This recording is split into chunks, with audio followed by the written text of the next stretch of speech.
Hi, this is Michael from Career Automation Services. Ganito sir, pag-install, so uh, since inorasan nyo, so usually bypass lagi yan. Disable protection muna with lock. Okay, so log out. Log out muna.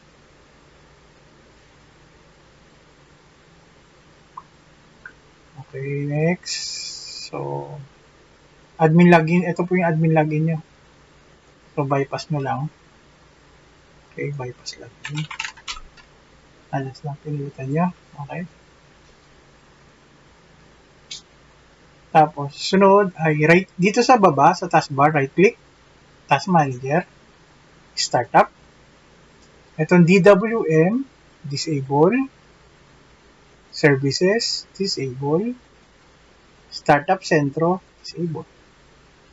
Okay? So, check yung status para mag-line up sila. Ito, startup sentro, services, DWM, i-disable nyo po yung tatlo. Okay? Next, right click dito, run, or pwede nyo, pag gumana yung task scheduler, so ayaw siya, yung gagawin nyo, right click dito, run, task SKD. So, ganito po yan. Tara natin ang notepad. Ayan, teka lang, ha? So, task SCHD dot MSC. Okay? So, iyan po yung type nyo. Okay. Lalabas po itong task scheduler. Tapos, task scheduler library. So, DWM, yung tatlong file ulit na yan. Right click, delete. Careful lang. Then scroll, hanapin nyo itong passage start. Yan. Delete. Kailangan nyo po ma-delete na maigi yan, sir, ha?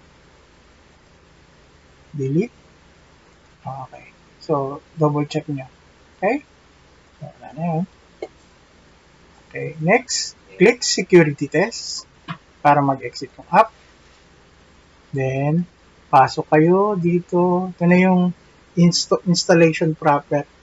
So, yung kanina yung tinipe ko, sir. Ito yun, ha? Papakita ko lang sa notepad para alam nyo. Yan. Task skd.msc. Ganyan tinipe kanina. Okay? So, installation proper na tayo. Uninstall na natin yung old version. Punta kayo dito sa client. Folder, sorry.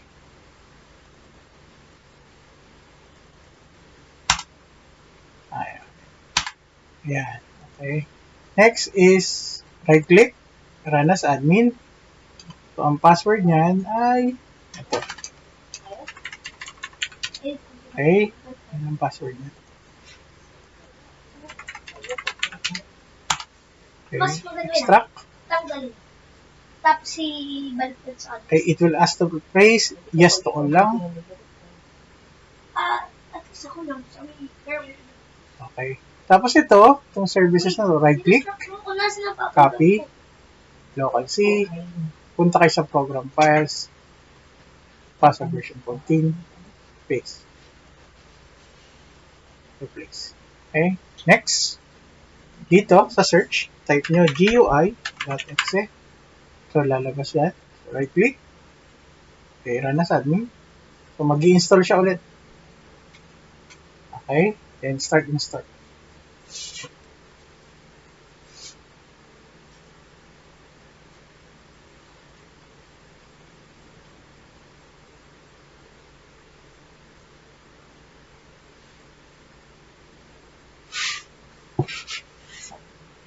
Okay. Okay, pause muna natin. Okay, resume na tayo. So, pag natapos na siya, run up.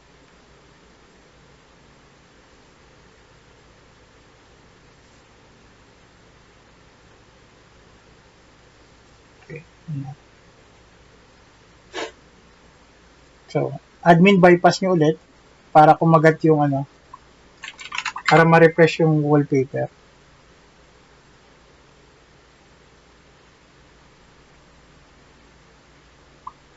Okay. Tapos, Save ulit. Exit lang.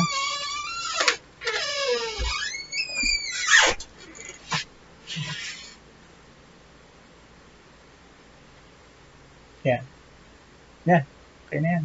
Ayan. So, ito makikita nyo yung version dito. 10/30/2025. So, yan rin yung icon. So, ibig sabihin yan na yung bagong installation. So, okay na yan. Pwede na yan. Okay? This is Xavier Automation Services. Michael, thank you. Have a great day.